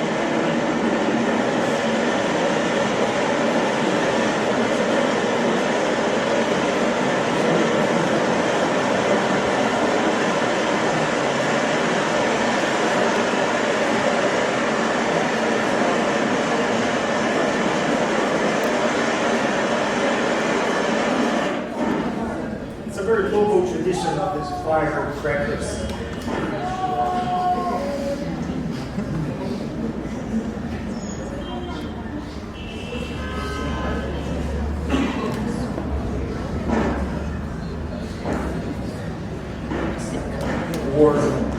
In the very next day, this is the July 2nd of the same year, we encounter the largest flood of the local area during the recent 50 years. So the Lijiang River rise 10 meters in one night. And the basement of the hotel was flooded. So they have to repair all the mechanical machines. See? The road is becoming a river. That's the front road of the hotel. What meters? How many? 10 meters, the river. 10 meters. 10 meters. One night. One night. Because there's some reservoir on the upper part of Lijiang. And this is after everything is done. So the hotel reopened in the end of October in in the same year, so which is about 3 months later. They reopened.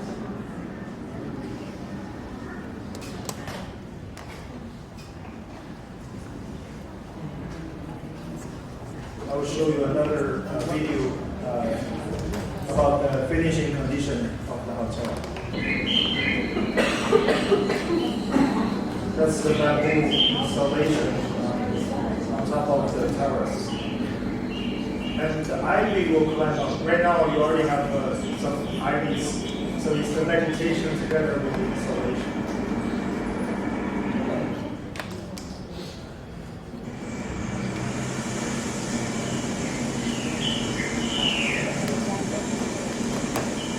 That's the central reflection hall. And that's the old factory. It's really like a cathedral or a castle of the whole atmosphere. And that's the villa part.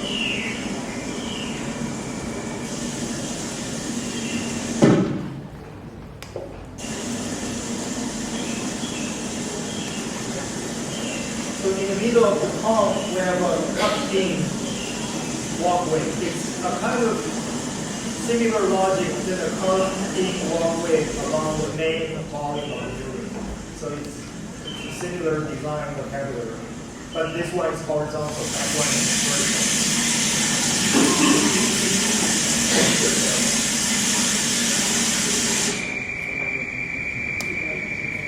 That's the old brick.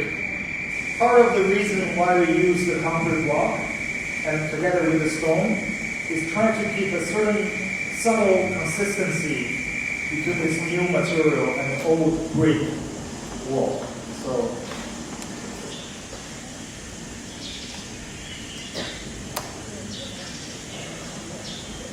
beautiful landscape as well.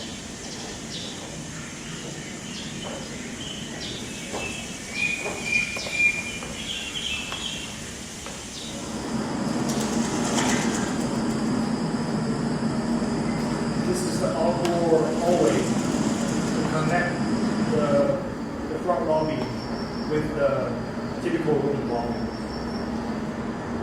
So it's a sheltered walkway. So on this side is a drop-off area. On this side it's a walkway to the room. And that's the path carved into the volume. So it's like you're going through a mountain.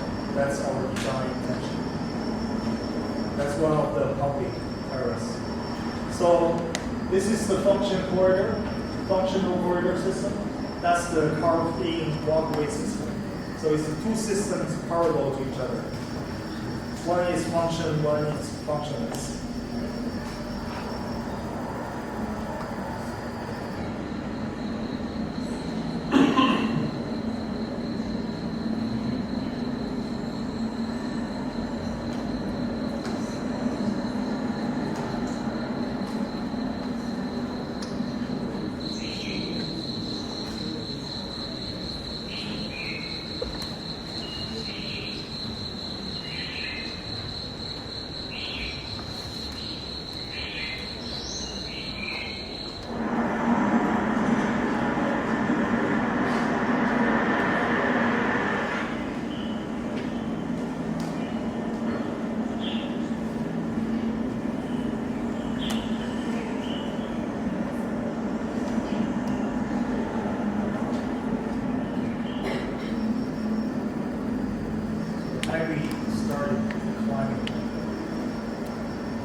The balcony are facing to the mountain, while the corridor actually facing to the library.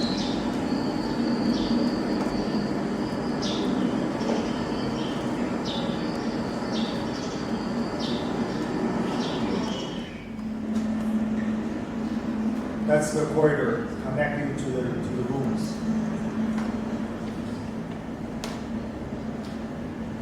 And for most of the rooms, you have to cross a bridge before you enter your room. And this open space actually go all the way up to the roof, and And then we have skylight on top of the roof to introduce the natural light into the corridor.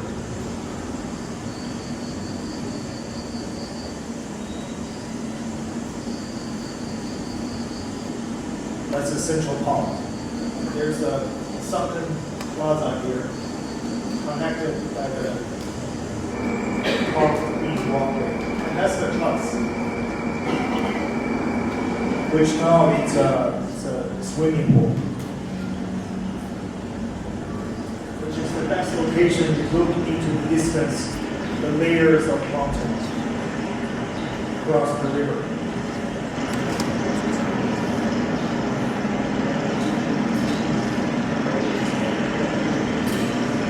This is when you, on top of the river, looking back, the compound.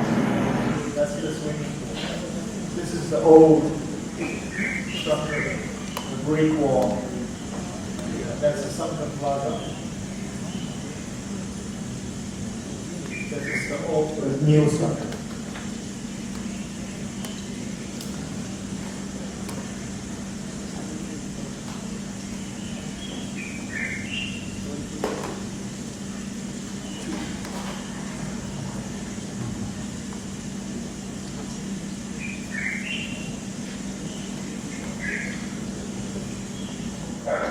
This was taken across the road.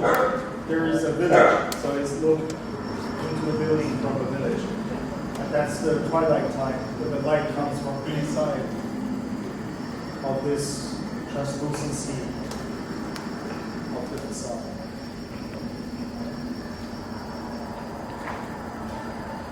I still have some pictures, but I think it's most of the information is already shown in the video clip, so I don't think I need to spend too much time for the pictures. But at the very last, that's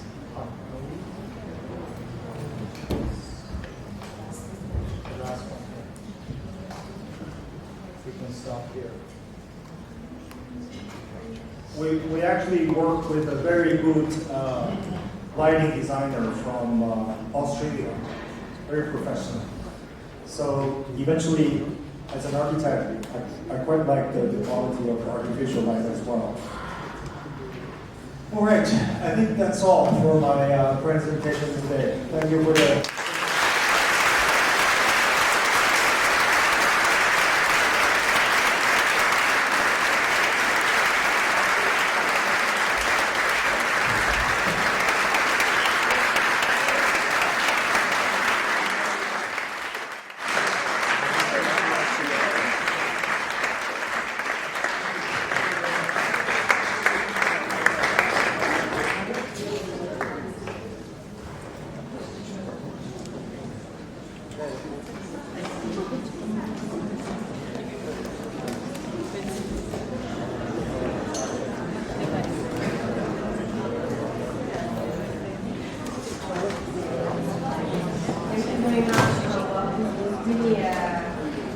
Great day and great lecture. I just want to ask some people from the audience if there are questions. I think that the lecture was very rich, se ci sono domande da fare anche in italiano naturalmente che sono tradute e incoraggerei i giovani a venire in seconda. Sapevo che fatto. In piedi questo venire qui? Not really yet. First of all, I would like to thank you because for me it has been astonishing, and it's really difficult to find in the contemporary panorama of architecture such a care of the detail and the elegance of the form. About the detail, the question is very direct. I would like to ask you which kind of wood you use in the country house, in particular the wood you use for the windows. Yes. Okay. You finished your question? Yeah, can you check online? It's a very special wood, which can have a certain strain, and also comparatively good quality for the moisture. kind of have a good quality to resist the noise and physical. Is it a Chinese wood or not? Of course, in China we find this kind of wood, Okay. but I'm not sure if we have the similar wood in Western Europe or. Allora ci si dice l'essenza del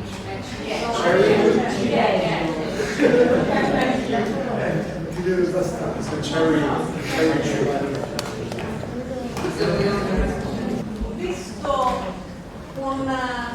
complimenti, ma ho visto un diverso atteggiamento e apertura nel vostro rapporto, no, del manufatto, soprattutto per quanto riguarda la casa che abbiamo visto davanti all'oceano, cioè questa grande apertura, questo nuovo rapporto con il paesaggio, no, nell'edificio del manufatto, così come anche in questa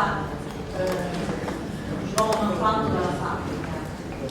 E mi chiedo se questo, oltre che un fatto formale, sia anche un nuovo atteggiamento delle nuove generazioni che stanno progettando. Si corrisponde anche a una visione teorica diversa.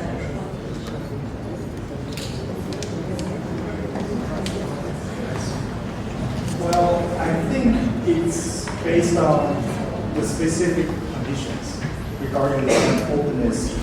Today, basically, the three projects, of course, the two leader ones is located in the middle of the vast, beautiful nature. So this openness, apparently, we try to create this connection between the artificial space to the outside nature world. But in some of the other cases, it has to be very carefully manipulated because of, you don't normally encounter this kind of site condition for every project. And we have some urban project too. So I think this will be based on very, very specific conditions. But somehow, I think the architecture or the space is a very powerful medium to connect our human perception to the outside universe through the light, the view, the temperature, and sometimes the texture. So this kind of openness definitely is one of the means to achieve this kind of quality of the space. Yeah.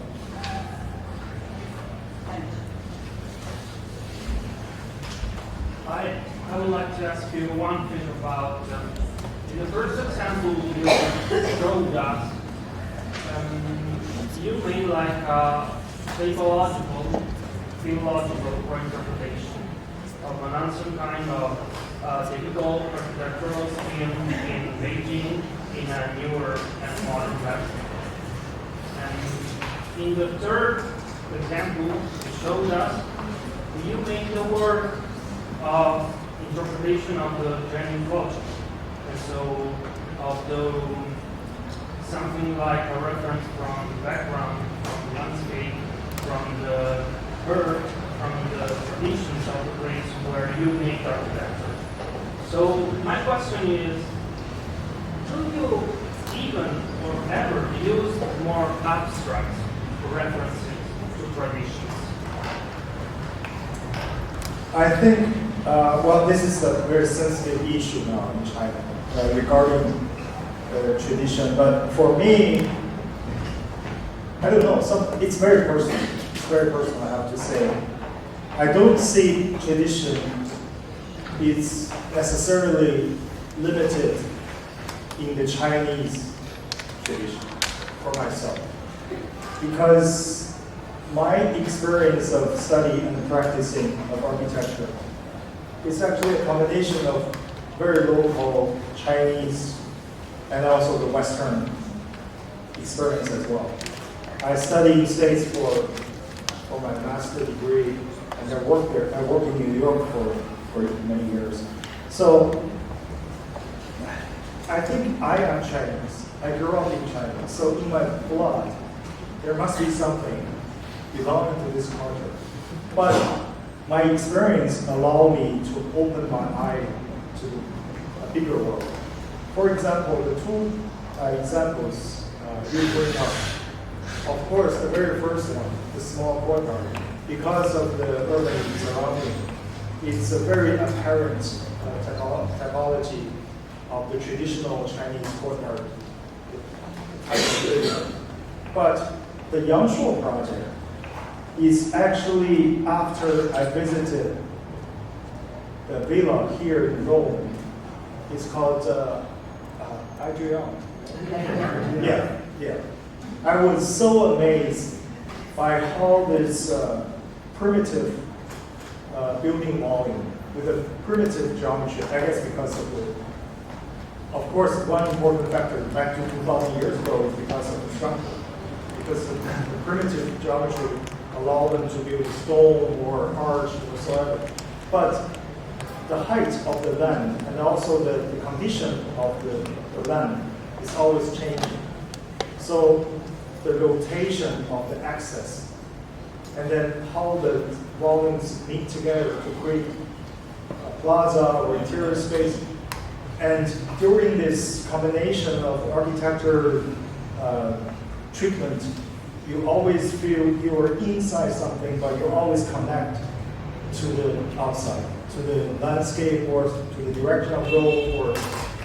So I was influenced by that villa at that moment a little bit, actually, when we do the Yangshuo project. So if you look at the master plan of the Yangshuo project, you will see a similar primitive geometry rotating, and then how they meet together is creating a certain quality of the space. So for me, I don't think we need to limit ourselves, because I'm a Chinese architect, so I have to do a very literal translation about Chinese tradition. I'm not quite interested in that, but I am Chinese architect. So there must be something, maybe beyond my explanation. Yeah, that's my feeling about the issue. But that's a very debatable issue now in China, because when you look at, for example, the previous generation of Wangshu, for example, so it has a very powerful expression of the Chinese material, Chinese profile, architecture profile, and the way they set up the garden. But for me, I think it's just a different approach.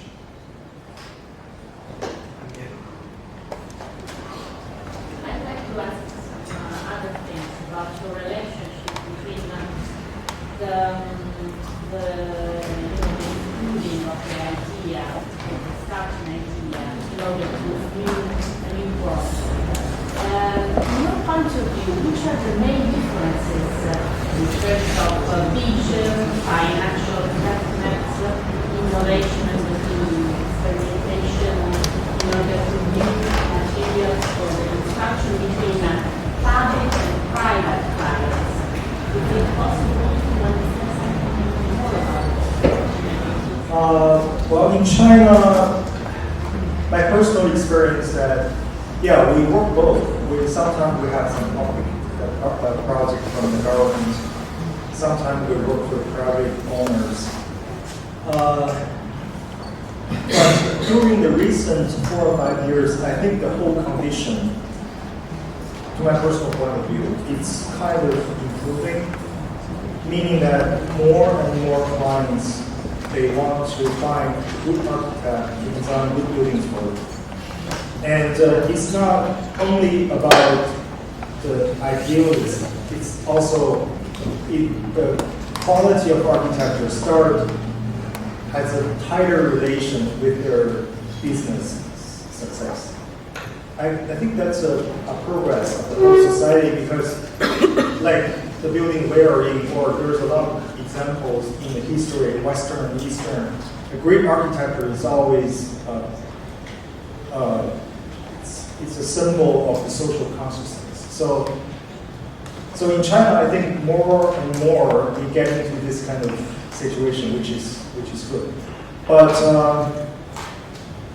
we do have a kind of unique system of this profession, because we At the same time, we have this independent architect. We are belonging to this group. But at the same time, we have a state-owned design institute, which they have easily over 500 people or 1,000 people. And at least for today, they have a big advantage of taking the opportunity of the public buildings in the more important urban location, because they're belonging to the system and they have the license. But for us, we just have to, try to compete, but not as much yet. Yeah. So during the introduction, you said we normally pick the smaller size or the mid size of the buildings of our design projects, but partially it's the selection of architects, but partially it's also because of the situation. Those big megastructure design opportunities won't come to us because of the entire setup of the profession. That's the condition in China.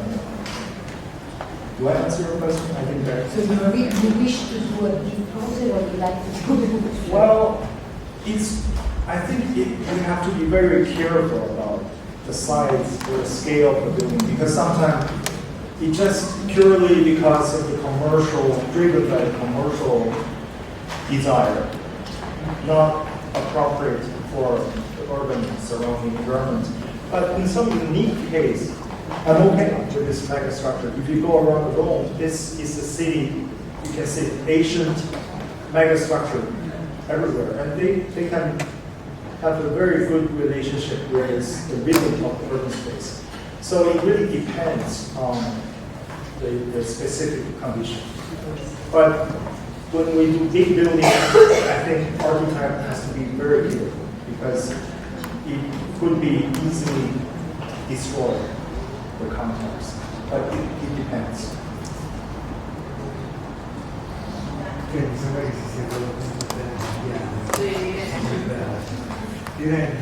Hi. I'm very glad to meet you. And I would like to know a bit more about this debate you were talking about, because it's very interesting that you say that one should belong to an older generation, because I think it's only 10, 15 years more than you. And what about the champion boys, the first architect that you in China, even when you're young, that is still living? Older generation. Yeah. In Europe and in Italy, we have an idea of differences in generation, influences in generation, which is much more long let's say. And of course, many of you, especially your generation, travel, again, like the one of the Archidiap or but which is in the end the draft. Because of course, your experience as the President of American Northern European architects is there. Why do you say that one should more looking for philological probability of architecture, looking to the traditional space, or do you think that this novelty is more phenomenologically based than ideologically based? I can understand that from the political history of William Noble Guangxu, that of course he was looking for something more traditional. This is why also it was recognized when it got the physical prize. But what's new? I would like to know more, because I know quite well, especially the environment, and then we study more the urban issues, because architecture is something that in the last 20 years seems to be your own effect, to side effect to things. Can you tell me a bit more about this internal debate between Chinese and architects? It's definitely a interesting question, but my answer is only my personal observation, because when you look into this contemporary history of Chinese architectural design, I think in the generation of Guangxu, it's still the period of time that tried to set up or establish a certain kind of identity of the Chinese contemporary architecture. Because before Guangxu, China probably still a closed country before the 1980s, and also because of the history of the contemporary China, this Cultural Revolution or something like that. So the country opened up in 1980s, late 1980s, and in 1990 and the early 2000 is the booming time of reconstruction. So China is so-called the biggest construction site. As you said, it's the experimental laboratory for the global architect. So I think in that period of time, it's important, not only for himself, for the group of Chinese architects to speak out in the global setting. You know what I mean? Because it's the first generation, the world started to look at China about what we were doing about the contemporary architecture. But more and more, I think, in the younger generation, it's becoming a less political or ideological person, and become more and more based on the personal interpretation about architecture. We don't have a common, or comparatively, now we don't have a common topic when we talk about architecture. Of course, how you reflect or engage with the history, with the tradition, is still a very important issue, but it might not be the major topic about the discourse about the Chinese architecture. So this is only, as you said, 10 years. The transition started showing the difference. But in China, because of the speed, we build a city in 6 years or 5 years, the new city is finished. There are a lot of new city or new town in China. It's built really within a very short period of time. So I guess this whole urbanization process really, make everything go faster than the European condition. But that's the reality.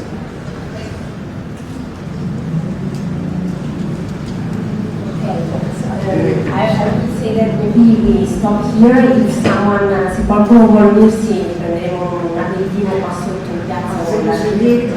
Ma no, vuole unirsi, diciamo, autofinanza. So thank you very much.